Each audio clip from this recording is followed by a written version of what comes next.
why we all have gathered here.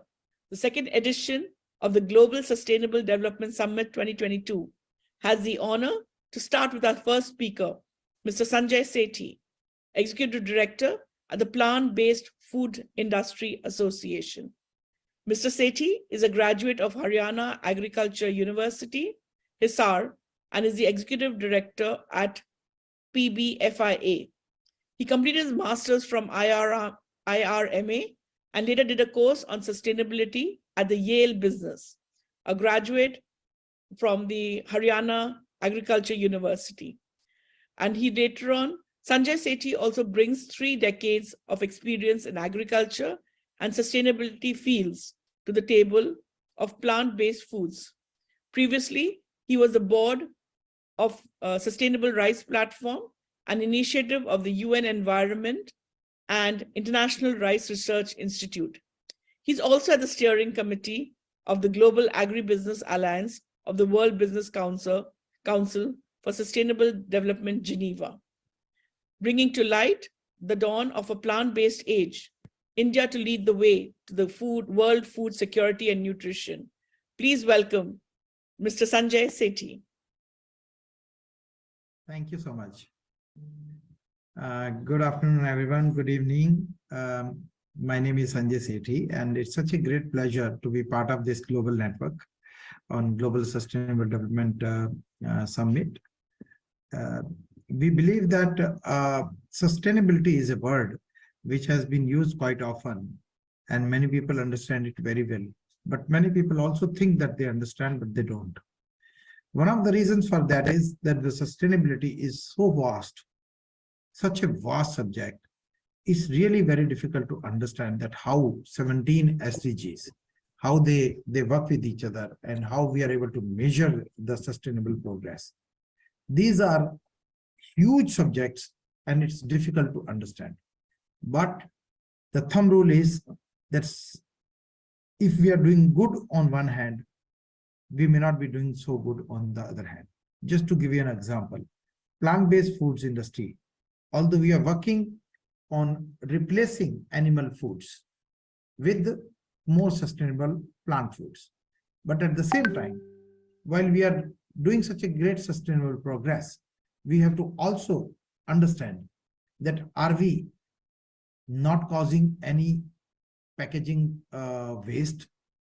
Are we not causing any more additional use of water? So that it should not happen that the sustainable progress which has been done at one end is nullified by bad sustainability on another end. So to give you an example, that at Sustainable Foods, I used to be part of Sustainable Rice Platform. There used to be a lot of parameters by which you could get the kind of the stamp, the label that yes, you are SRP. You are SRP verified. And those marks you used to get on the basis of food waste, on the basis of the involvement of gender, on the basis of lack of chemicals in food production, or various other SDGs which get impacted, which includes water, it includes so many other things, including life on land, including whether you are taking care of the soil biodiversity or not. So those were the ways that we were getting sustainable score. Now at plant-based foods, what we are focusing on, we are merely focusing on taste. That if we are able to provide a tasty vegetarian or vegan food, plant-based food, which is as good as meat or dairy products or ice cream or milk, but it is not come from the animal sources, it has come from the plant-based sources. So that means we can call our product as plant-based, not only plant only, just plant-based. That means it replaces the animal sources of food. So if our product has become plant-based, that means it has become now a sustainable way of feeding humans. Instead of first feeding 9 calories to the animals and then from there getting 1 calorie as food for human, either in the form of meat or dairy, we are straight away feeding directly to humans that 1 calorie. So we save 8 calories in the form of inefficient route of animal sources of foods. So those plant-based are growing at a fast pace, merely focusing only on taste. We are ensuring that we mimic the taste of the animal sources of foods. So this kind of a product is way above or different or farther than the vegan products which we used to have, which was something like dal. Dal is or legume or the normal pasta.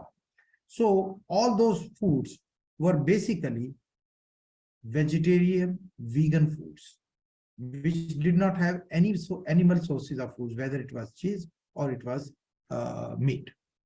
Now we are saying we will produce foods which will replace the animal sources of foods. That's why we are calling it as a new name given to it called plant-based foods.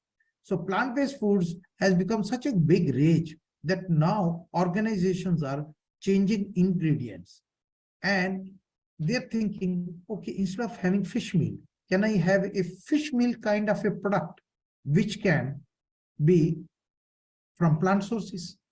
So that means they are coming out with those products which are plant-based, not necessarily replacing the entire value chain. So, but it's a good one step forward. So this one step forward means that now slowly, we will be able to reduce the meat consumption. We will be able to reduce the dairy consumption.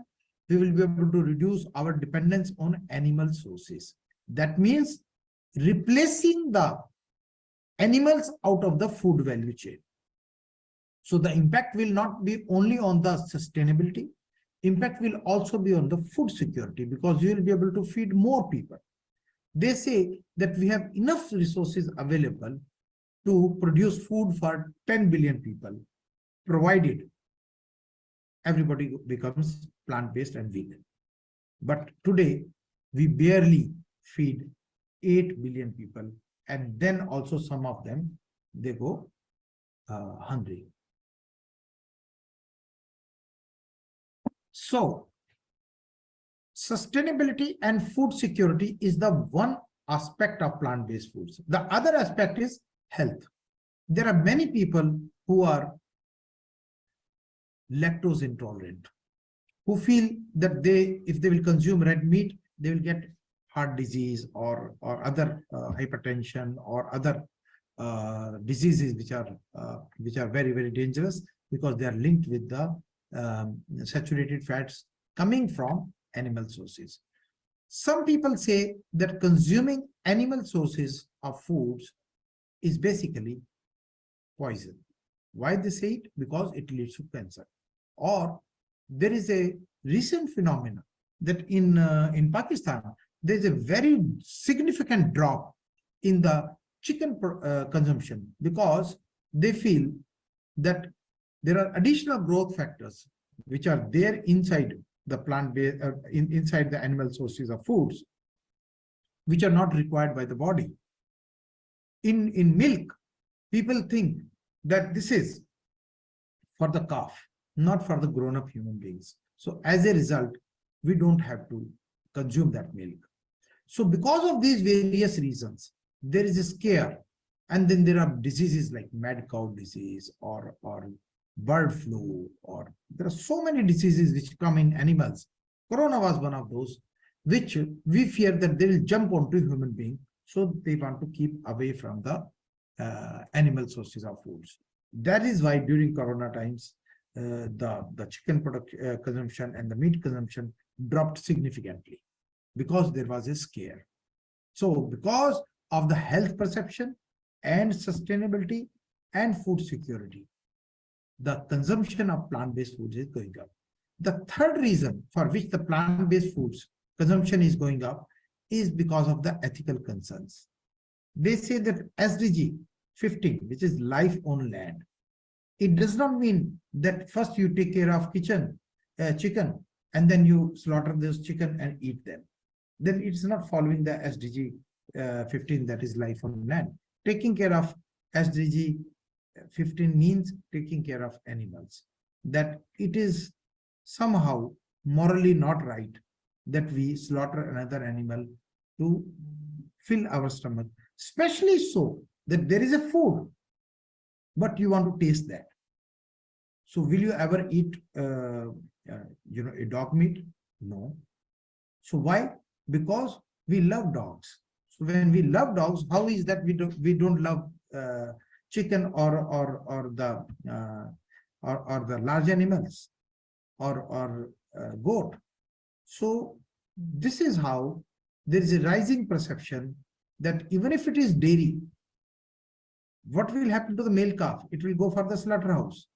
So we should not consume the animal sources of foods.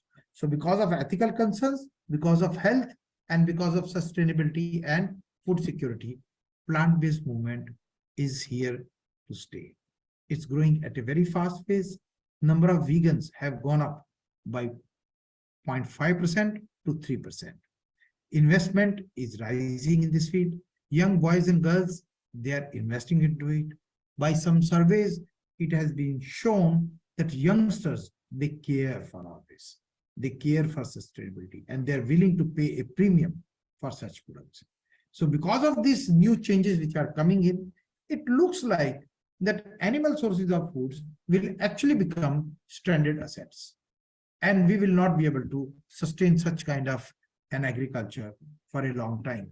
We have been so far calling it poultry farming, whereas it's not poultry farming, it's actually poultry genocide.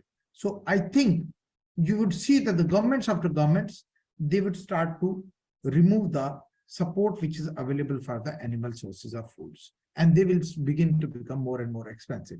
And plant-based sources of foods would be more and more incentivized. Perhaps that is why you would see that there is huge trend in people proudly saying that now we want to consume plant-based foods. And as a result, the commitments which the governments have given, for example, I am in India, Indian government has said by 2070, we would be net zero of any emissions. How would we do that if we don't focus on 20% of the greenhouse gas emissions which are coming through agriculture, and significant part of that comes from animal sources of foods. So let us say 15% or 14% comes because of the animal sources of foods, and so much of greenhouse gas emissions are caused by that. So then you have to focus on that, because by focusing on the big ticket items, only we will be able to make some significant impact on the overall emissions, so that our commitment to net zero is totally justified and proven. So that is why we feel that animal sources of foods will be discouraged, and governments will also provide support, and slowly, people will forget that there used to be a time that there was animal sources of foods. Even if it would remain a rich man's food. That means the tables will turn completely. Today, plant-based foods is more expensive, but the level playing field is being found. At Plant-Based Foods Industry Association, we work with the government precisely for this. We work on the supply chain precisely for this. We work with the investors so that they can invest more.